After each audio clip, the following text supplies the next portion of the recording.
everyone, it's Mrs. Hall here. I've got another story that I'd like to read you.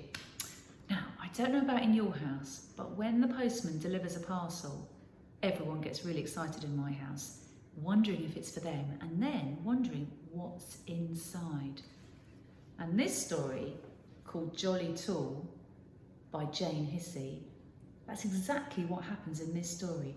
A mystery parcel arrives and all the toys are wondering what it could be inside.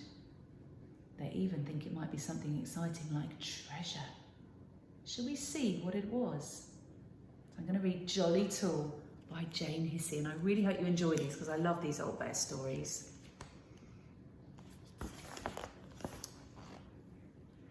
Bramwell Brown, it's Bramwell Brown, he's an old bear, was knitting a long red scarf. He started on Monday, knitted all Tuesday, and by Wednesday it was long enough for Little Bear. But Bramwell kept knitting.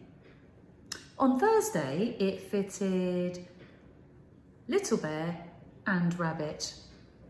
But still Bramwell kept knitting, and by Friday it fitted Little Bear, Rabbit and Duck. "Stop knitting," cried Little Bear. If we look here, the scarf goes all the way round 1, 2, 3. It's a very long scarf. But Bramwell didn't stop until Saturday.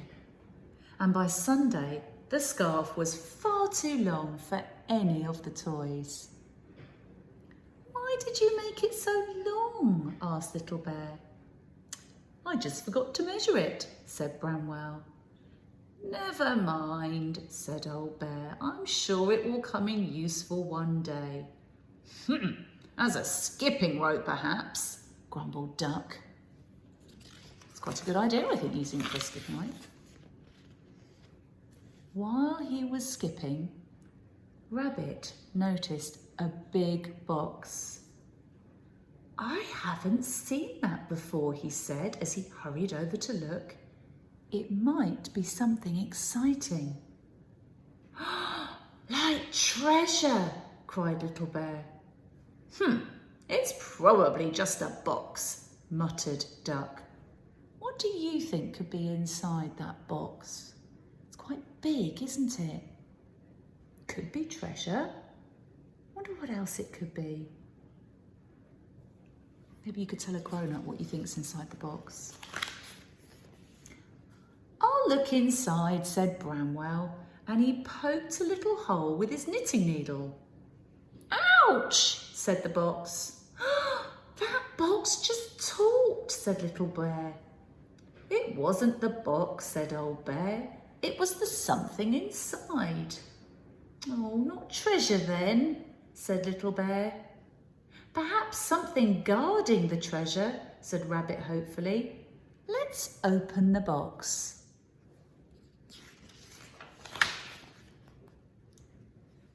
"We ought to talk to it first," said Bramwell, and he crept over to the little hole. "Hello," he called softly. "Are you friend or foe?" "Friend, I think," said the voice in the box. "I hadn't heard of a foe." Now, a foe is another word for like an enemy, someone who wouldn't be kind. So if you say friend or foe, he's asking if it's someone who's friendly or someone who's not very nice. "It doesn't sound very sure," said Duck. "I think we should get a net in case we have to catch it," said Rabbit. "I'll find a bag for the treasure," said Little Bear. He's still convinced there's treasure inside. Oh! Can you see what animal it is? What do you think that is? That's right, it's a giraffe. Very carefully, Bramwell and Old Bear untied the string and opened the box, and 2 little furry horns appeared first. Then 2 big furry ears, and then a furry friendly face. "Hello everyone," it said. "Hello," said Little Bear. "Are you standing on some treasure?" Sorry, said their visitor. There's no treasure in here. What are you standing on then? Asked Rabbit. Because they can't understand why his head's up there. But we know a giraffe has a very long neck. I'm just standing on the bottom of the box, said the smiley face. You must be jolly tall, gasped Little Bear. That's right, said the visitor. That's my name. But do call me Jolly. Do you like my house? We thought it was just a box, said Little Bear. It would look better with a door and some windows. Jolly agreed. So they carefully cut out windows and a big front door. Branwell made curtains to hang inside. You can come out now, said Little Bear, opening the door. I'm afraid I can't, said Jolly. I'm much too tall. So if you look here, this is the little door that they've cut, but there's no way that giraffe's going to be able to get through there, is there? So this is what the inside of the box looks like, and we can see the problem. There's the door, and there's Jolly Tall. And Jolly Tall can't bend down to get through that door. Oh dear, said Rabbit, you'll have to jump out. Little Bear ran out of the box. Look out, he cried as Jolly started jumping. Thump, thump, thump. It's no good, he said, I just can't get high enough. Don't worry, said Old Bear, we'll lift you out with the crane. So they pulled the little crane onto a pile of books. We'll soon have you up in the air, called Branwell. So that's a good plan. They've got the crane on the pile of books and they're going to try and lift him out. Oh, I don't like being high up, said Jolly. I'll just stay here. It's all right, said Little Bear. I'll cover your eyes with my paws so you can't see how high you are. Jolly liked this idea, so when they were ready, Branwell turned the handle of the crane. With Little Bear covering Jolly's eyes, there he is, he's covering his eyes, they rose up out of the box. We're out, cried Little Bear, taking one paw off to wave to the others. Uh-oh.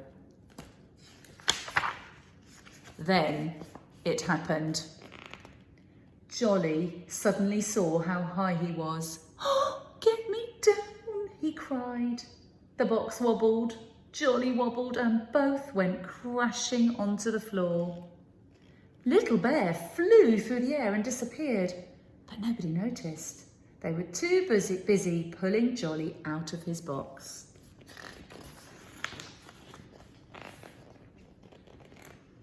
They helped the wobbly Jolly to his feet again. Where's Little Bear? They asked, peering into the battered box. If we look over there, we can see that he's flown across the room and he's hanging from the curtains now. I'm here, came a little voice. I flew. And there was Little Bear clinging to the curtain by the tips of his paws. Hold on, cried Jolly, galloping to the rescue. I'll get you down. Just slide down my neck.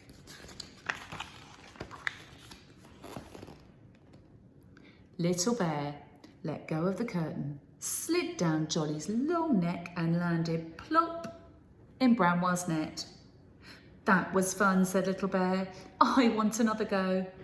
No more flying, said Old Bear. It's time for bed. But where will Jolly sleep? Asked Rabbit.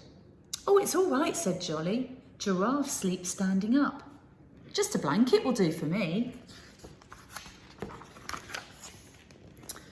Little Bear and Rabbit found a cosy blanket for their new friend. Oh, your neck's going to get cold, said Little Bear. The blanket won't cover it. Oh, what could they use? Can you think back to the beginning of the story? What could they use to help keep Jolly Tall's neck warm? Can you remember something that Branwell Brown was making at the beginning of the story? Ah, said Branwell, I have something for Jolly, and he hurried away and returned with a parcel. It's a present for you, he said. A welcome present. Jolly unwrapped the parcel and inside was the very long scarf. Did you remember that? It's the best present ever, said Jolly. How did you know it would fit? I guessed it would, laughed Bramwell as he wound it round and round and round Jolly's long neck. We thought you might be some treasure this morning, said Rabbit. Or just an empty box, said Duck. But we're glad you weren't, said Little Bear. A new friend is better than a whole box full of treasure. Well, I hope you enjoyed that story of Jolly Tall. I certainly agree with Little Bear at the end when he says that having a new friend is better than getting a box full of treasure.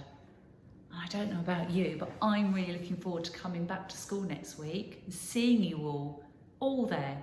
That's going to be certainly better than having a whole box full of treasure. And I bet you can't wait to see all your friends. So see you very, very soon.